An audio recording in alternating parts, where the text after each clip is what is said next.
네, 이번 시간은 사회 시간입니다. 법이란 무엇인지 알아보기. 이제 우리가 법에 대해서 알아볼 거고요. 이제 111쪽에서 113쪽.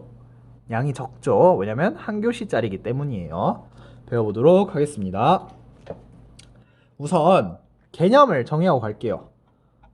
이거 잘 들어보세요. 아니, 그리고 이제 애초에 여러분 인생 살면서 법은 알아야 되니까 그냥 이번 기회에 알아간다 생각하세요. 법. 사람들이 사회생활에서 지켜야 할 행동 기준을 사회규범이라 한다. 일단 사회규범에 대한 설명이 나왔어요. 근데 이제 법은 그 사회규범에 포함이 되는 거거든요. 사회규범에는 관습, 종교, 도덕, 법 등이 있다. 사회규범은 사회에서 지켜야 할 행동 기준인데, 그러니까 대충 상식이라고 하는 약간 그런 게 사회규범인 경우도 있어요. 그래서 도덕, 법, 종교, 관습, 이게 사회규범인데, 이 중 법은 국가에 속한 사람이면 누구나 무조건 지켜야 하는 사회규범이다. 법에 대한 정의는 이 한 문장이에요. 이 중 법은 국가가 속한 사람들이면 누구나 무조건 지켜야 하는 사회규범. 사회규범 중에서 국가에 속한 사람이라면 누구나 무조건 지켜야 하는 거.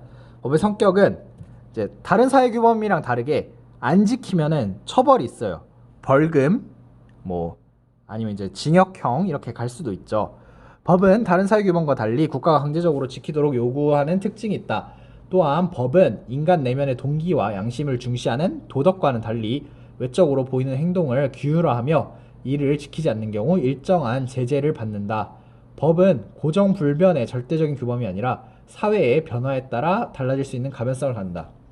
그러니까 도덕 안 지킨다고 뭐 감옥 가라고 하진 않죠. 근데 이제 법 같은 경우는 어기면 징역도 살 수 있고, 뿐만 아니라 법은 유동적으로 바뀝니다. 1960년대에 있었던 법이랑 지금 2020년대 법은 상당히 달라요. 뭐 법은 필요에 따라서 개정을 해나갈 수 있어요. 물론 그게 악용이 될 수도 있지만 웬만하면은 긍정적인 방향으로 변화가 되고 있어요. 법의 역할. 법이 개인이나 사회를 위해 마땅히 해야 하는 일 또는 임무를 말한다. 그다음에 준법 정신. 법을 잘 지키려는 마음의 자세와 태도를 말한다. 그러니까 약간 이런 개념이에요. 우리나라가 치안이 좋기로 손꼽히는 나라거든요. 치안이 좋기로 손꼽히는 나라인데 그게 다 법으로 보장돼 있고 경찰 시스템도 잘 구비가 되어 있어서 그래요. 물론 경찰의 공권력은 좀 약한 편이긴 한데 이제 여러분들이 나중에 유럽 여행을 가거나 친구들이 이제 여행을 갔다 와서 얘기를 해주거나 뭐 유학을 갈 일도 있을 거예요.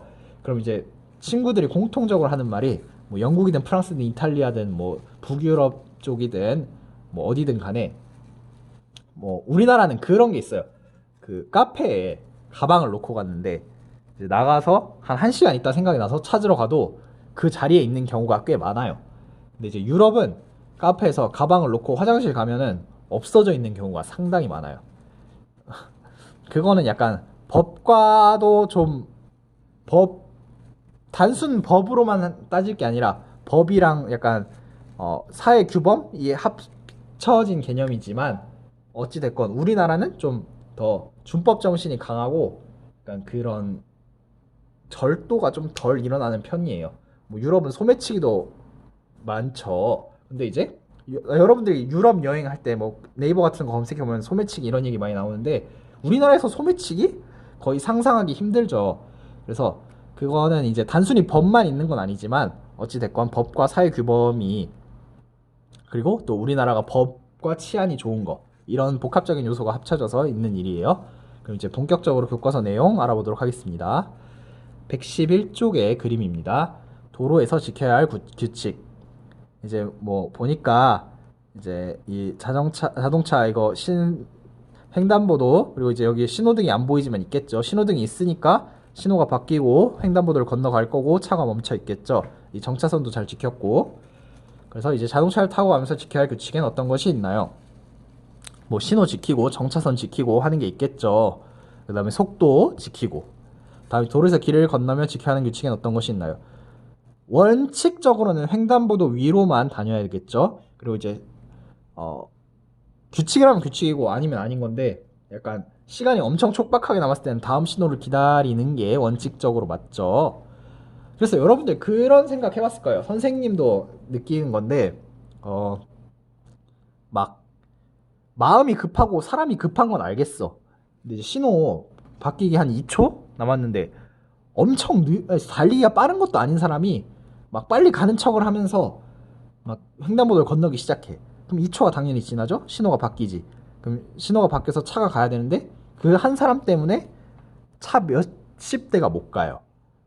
어, 이것도 선생님이 되게 싫어하는 느낌인데 그 사람 때문에 차 몇십 대가 기다리고 그 몇십 대에 있는 뭐 몇십 명 내지 몇백 명의 사람이 시간 낭비를 하는 거예요. 선생님이 이런 거 정말 싫어하거든요. 그래서 여러분들 뭐 급한 일이 있으면 웬만하면 좀 빨리 나오세요.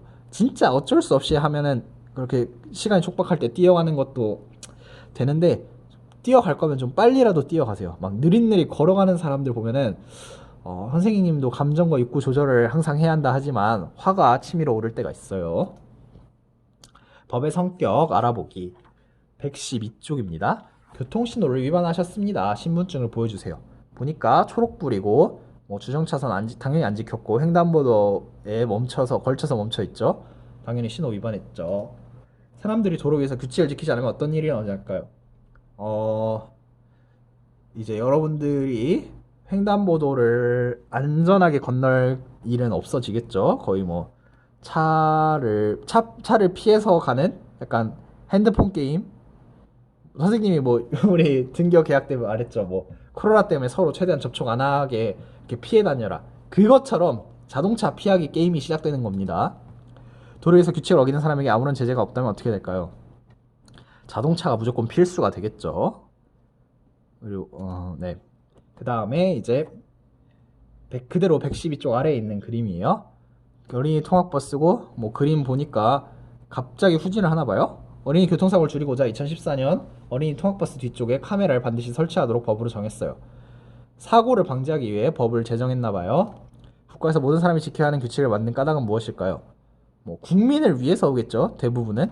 다음 이제 법이란 무엇이라고 할 수 있을까요? 아까 맨 처음에 도입 때 말한 것 같으니까 그거를 다시 한번 돌려서 보세요. 112쪽입니다. 사람들이 도로 위에서 반드시 지켜야 하는 규칙처럼 국가가 만든 강제성이 있는 규칙을 법이라고 한다. 법 여기 나왔죠? 국가가 만든 강제성이 있는 규칙.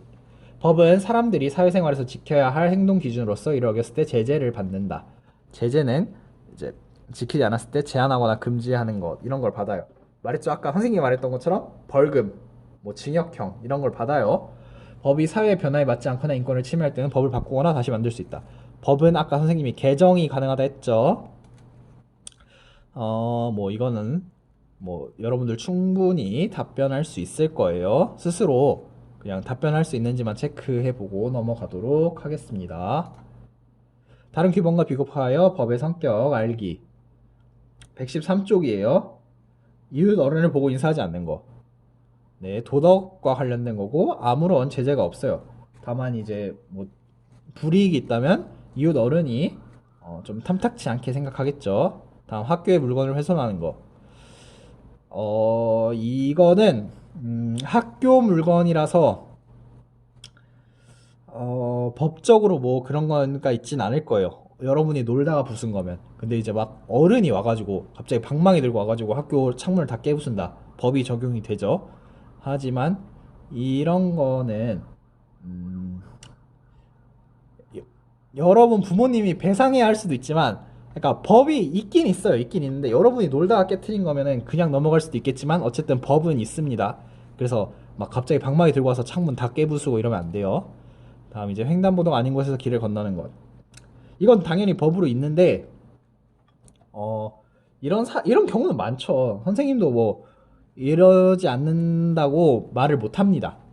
하지만 이렇게 해서는 안 되고 이럴 경우 사고가 났을 때 법의 보호를 받지 못합니다.